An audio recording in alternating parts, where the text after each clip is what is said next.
ನಿಮಗೆ ಸೆಕೆನಾ? ಹಾಗಾದ್ರೆ ನಿಮ್ಮ ಜೇಬಿನಲ್ಲಿ ಈರುಳ್ಳಿ ಇಟ್ಕೊಳ್ಳಿ. ಬಿಸಿಲ ಝಳಕ್ಕೆ ಈರುಳ್ಳಿಯೇ ರಾಮಬಾಣ ಅಂತೆ. ಈಗ ಬಿಸಿಲಿನ ಝಳಕ್ಕೆ ಜನ ತತ್ತರಿಸಿ ಹೋಗ್ತಾ ಇದ್ದಾರೆ.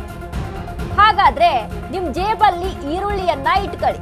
ಬಿಸಿಲ ಝಳಕ್ಕೆ ಈರುಳ್ಳಿಯೇ ರಾಮಬಾಣ ಅಂತೆ. ಜೇಬಿನಲ್ಲಿ ಈರುಳ್ಳಿ ಇಟ್ಕೊಂಡ್ರೆ ಸೆಕೆ ಆಗಲ್ವಂತೆ. ಕೇಳ್ರಪ್ಪೋ ಕೇಳಿ, ಇದು ಕೇಂದ್ರ ಮಂತ್ರಿಯೊಬ್ಬರ ಟಿಪ್ಸು. ಹೌದು, ಇದು ನಾವ್ ಹೇಳ್ತಿಲ್ಲ, ಕೇಂದ್ರ ಸಚಿವರೇ ಹೇಳಿದ್ದು. ಈರುಳ್ಳಿ ಇಟ್ಟುಕೊಳ್ಳಿ, ನಿಮಗೆ ಏನೂ ಆಗೋದಿಲ್ಲ. ಕೇಂದ್ರ ಸಚಿವ ಜ್ಯೋತಿರಾದಿತ್ಯ ಸಿಂಧಿಯಾ ಹೇಳಿಕೆ ಭಾರಿ ಸಂಚಲನ ಹುಟ್ಟಿಸ್ತಾ ಇದೆ. ಜ್ಯೋತಿರಾದಿತ್ಯ ಸಿಂಧಿಯಾ ಅವರ ಕಾರಿನಲ್ಲಿ ಎಸಿ ಬದಲು ಜೇಬಿನಲ್ಲಿ ಈರುಳ್ಳಿಯನ್ನ ಇಟ್ಕೊಳ್ತಾರಂತೆ. ಕೇಂದ್ರ ಸಚಿವ ಸಿಂಧಿಯಾ ಹೇಳಿಕೆ ನೀಡಿರುವ ವಿಡಿಯೋ ಇದೀಗ ವೈರಲ್ ಆಗ್ತಾ ಇದೆ. ಸಿಂಧಿಯಾ ಅವರೇ, ಯಾವ ಸಂದೇಶ ಕೊಡಲು ಹೊರಟಿದ್ದೀರಾ? ಆಧುನಿಕ ಕಾಲದಲ್ಲೂ ಮೌಢ್ಯ ತುಂಬಲು ಹೊರಟಿದ್ದೀರಾ ಸಿಂಧಿಯಾ? ಸೋಷಿಯಲ್ ಮೀಡಿಯಾದಲ್ಲಿ ನಗೆ ಪಾಟಲಿಗೆ ಈಡಾದ ಕೇಂದ್ರ ಮಂತ್ರಿ. ನಿಮ್ಗೆ ಸೆಕೆನಾ? ನಿಮ್ ಜೇಬಿನಲ್ಲಿ ಈರುಳ್ಳಿ ಇಟ್ಕೊಳ್ಳಿ ಅಂತ ಕೇಂದ್ರ ಸಚಿವರು ಹೇಳ್ತಾರೆ. ಈರುಳ್ಳಿ ಹೀಟು ಅಂತ ಹೇಳ್ತಾರೆ, ಬಟ್ ಇವರು ಜೇಬಿನಲ್ಲಿ ಈರುಳ್ಳಿ ಇಟ್ಕೊಂಡ್ರೆ ಸೆಕೆ ಹೋಗುತ್ತೆ ಅಂತ ಹೇಳ್ತಾರೆ. ಇನ್ನು ಒಂದು ಅರ್ಥ ಆಗ್ತಿಲ್ಲ, ಬಟ್ ಸೋಷಿಯಲ್ ಮೀಡಿಯಾದಲ್ಲಿ ಒಂದು ರೀತಿಯಾಗಿ ನಗೆ ಪಾಟಲಿಗೆ ಕಾರಣವಾಗಿಬಿಟ್ಟಿದೆ ಈ ಒಂದು ಹೇಳಿಕೆ.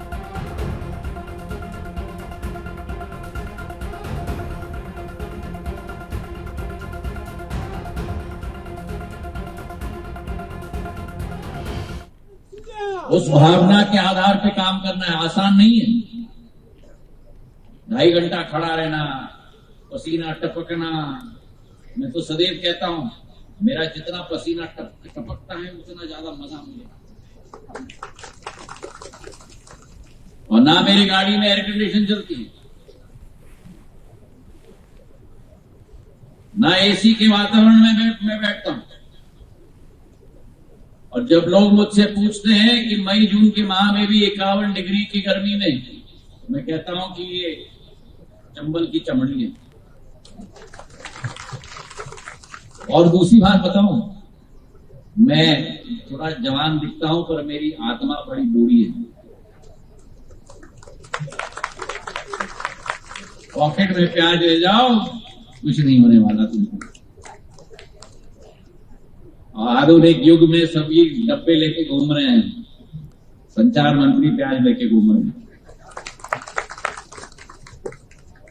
पुरानी चीजें हैं, जैसे आयुर्वेद अब आगे बढ़ रहा है, वैसे ये चीजों को भी हमें नहीं भूलनी चाहिए। जून के माह में 51 डिग्री भी होगा तो सिर के ऊपर पट्टा लगाओ, पॉकेट में प्याज डालो, भगवान का नाम, अरे दादा दादा के पॉकेट में भी प्याज डालो। देखो, यही तो हुई बात। और ये इसलिए मैं कहता हूं, सिंधिया परिवार सदैव जनता और जमीन के साथ जुड़ा है। वही आपका हमारा रिश्ता है, आपका प्यार रहे उस भावना। ಎಸ್, ಕೇಂದ್ರ ಸಚಿವರಾದಂಥ ಜ್ಯೋತಿರಾದಿತ್ಯ ಸಿಂಧಿಯಾ ಅವರು ಭಾಷಣದ ವೇಳೆ ಹೇಳಿರುವಂಥದ್ದು ಜನಗಳಿಗೆ ನಿಜವಾಗ್ಲೂ ಇದು ವರ್ಕ್ ಆಗುತ್ತಾ ಅಥವಾ ಈ ಮೌಢ್ಯವನ್ನು ಜನ ನಂಬ್ತಾರಾ? ಈ ರೀತಿಯಾಗಿ ಪ್ರಶ್ನೆ, ಅಂದರೆ ಮಿಶ್ರ ಪ್ರತಿಕ್ರಿಯೆಗಳು ವ್ಯಕ್ತವಾಗ್ತಾ ಇದೆ ಈ ಒಂದು ಹೇಳಿಕೆಗೆ. ಬಟ್ ಕಾಮನ್ ಆಗಿ ನಾರ್ಮಲ್ ಆಗಿ ನಾವು ನೋಡೋದಾದರೆ ಈರುಳ್ಳಿ ಅಂದರೆ ಬಾಡಿಗೆ ಹೀಟು, ಜಾಸ್ತಿ ಸೇವನೆ ಮಾಡಬಹುದು ಬೇಸಿಗೆ ಕಾಲದಲ್ಲಿ ಅಂತ ಹೇಳ್ತಾರೆ. ಬಟ್ ರೋಗ ನಿರೋಧಕ ಶಕ್ತಿಯನ್ನು ಹೆಚ್ಚಿಸೋದ್ರಲ್ಲಿ ಇದು ಕೆಲಸ ಮಾಡುತ್ತೆ ಅಂತ ಹೇಳ್ತಾರೆ. ಬಟ್ ಈ ರೀತಿಯಾಗಿ ಇದುವರೆಗೂ ನಾವೆಲ್ಲೂ ಕೇಳಿಲ್ಲ. ಬಟ್ ಕೇಂದ್ರ ಸಚಿವರ ಈ ಒಂದು ಹೇಳಿಕೆ ಇದೆಯಲ್ಲ, ಸದ್ಯಕ್ಕೆ ಸೋಷಿಯಲ್ ಮೀಡಿಯಾದಲ್ಲಿ ಭಾರಿ ಚರ್ಚೆಯನ್ನು ಹುಟ್ಟಿ ಹಾಕ್ತಾ ಇದೆ. ಅವರು ಎಸಿಯನ್ನು ಸಹಿತ ಬಳಸಲ್ವಂತೆ, ಜೇಬಲ್ಲಿ ಒಂದು ಈರುಳ್ಳಿಯನ್ನು ಇಟ್ಕೊಂಡ್ಬಿಡ್ತಾರಂತೆ. ಅಂದರೆ ಯಾವ ಅರ್ಥದಲ್ಲಿ ಹೇಳಿದ್ರು ಅನ್ನುವಂಥದ್ದು ಸಹಿತ, ಯಾಕಂದರೆ ಈಗಾಗಲೇ ಜನ ಏನು ಹೇಳಿದ್ರು ಮಾಡುವಂಥ ಸ್ಥಿತಿಯಲ್ಲಿದ್ದಾರೆ. ಅಷ್ಟು ಮಟ್ಟಿಗೆ ಬೇಸಿಗೆ ಬಿಸಿಗೆ ಜನ ತತ್ತರಿಸಿ ಹೋಗ್ತಾ ಇದ್ದಾರೆ. ಈರುಳ್ಳಿ ಇಟ್ಕೊಂಡ್ರು ಜೇಬಲ್ಲಿ ಈರುಳ್ಳಿ ಇಟ್ಕೊಂಡೇ ಓಡಾಡ್ಬಿಡ್ತಾರೆ. ಆ ರೀತಿಯಾಗಿ ಆಗಿದೆ ಈಗ. ಏನು ಹೇಳಿದ್ರು ನಂಬುವಂಥ ಪರಿಸ್ಥಿತಿ. ಯಾಕಂದರೆ ಈ ಬಿಸಿಲಿದೆಯಲ್ಲ, ಈ ತಾಪಕ್ಕೆ ಸುಸ್ತಾಗಿ ಹೋಗ್ಬಿಟ್ಟಿದ್ದಾರೆ ಜನ. 40 ಡಿಗ್ರಿ ಅಂತ ಅಂದರೆ ಸುಮ್ಮನೆನಾ? ಆ ಬಿಸಿಲನ್ನ ತಡ್ಕೊಳ್ಬೇಕಲ್ಲ. ಸೊ ಹಾಗಾಗಿ ಕೇಂದ್ರ ಸಚಿವರ ಈ ಒಂದು ಹೇಳಿಕೆ ಏನಿದೆಯಲ್ಲ, ಇದು ಸೋಷಿಯಲ್ ಮೀಡಿಯಾದಲ್ಲಿ ಚರ್ಚೆಗೆ ಗ್ರಾಸವಾಗಿದೆ.